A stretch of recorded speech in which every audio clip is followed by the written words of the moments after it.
These mirrors aren't a vanity thing. They're actually a green thing.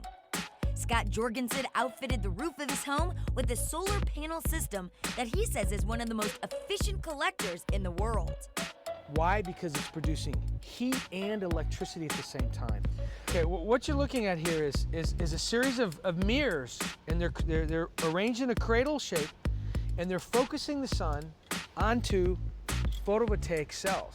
And so it's a concentrating solar system that's producing electricity from the solar cells.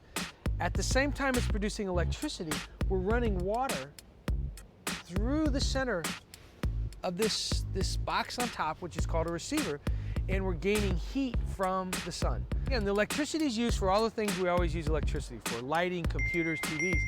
The heat is used for, again, heating hot water for bath and for laundry. It's also used for heating the house. And it all happens without leaving a big ecological footprint on the environment. You know, the system like this is saving, 8,000 pounds of CO2 a year. It's equivalent to taking, one automobile off the road. It's equivalent to, every year this system operates, it's equivalent to planting an acre of trees. All right, so you've got this big solar panel here. What are your neighbors saying about it? No, everyone's very supportive of it. How can you not support renewable energy? Hopefully one day we'll all see more solar panels on people's homes. People aren't going to solar because it hasn't been made simple and easy to purchase, to install. It's changing now.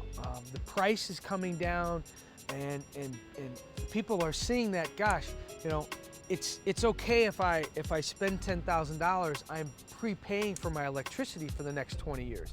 Do you not get electric bills? Do you not get water bills? Yeah, no, you still have bills with the systems. Again, to go 100% off of the grid, it requires more, 2 to 3 times as much, solar panels as you have. So your bills are just greatly reduced? Yeah. Scott had a couple of great reasons to support improving the environment. We can send people to the moon, we can send spaceships, to Mars, but we can't solve our energy problems and our pollution problems. And so, that's when I took it upon myself to set an example. Scott became so dedicated to his cause, he started Solarsa, a renewable energy and sustainable technology company that creates these systems for private residences and businesses. He even introduced the system to his wife's restaurant, Estella's.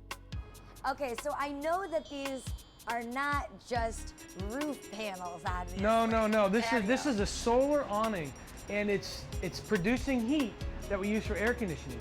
So this restaurant is the first restaurant in the United States, I think one of the first in the world, that is solar powered for heating and cooling and hot water.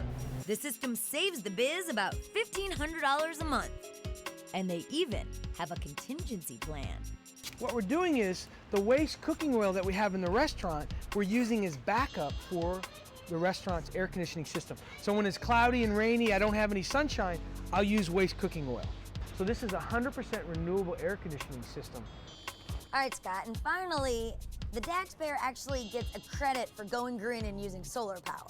Absolutely. Commercial taxpayers qualify for a 30% federal tax credit. Residential installers get a 30% tax credit with the limit of $2,000.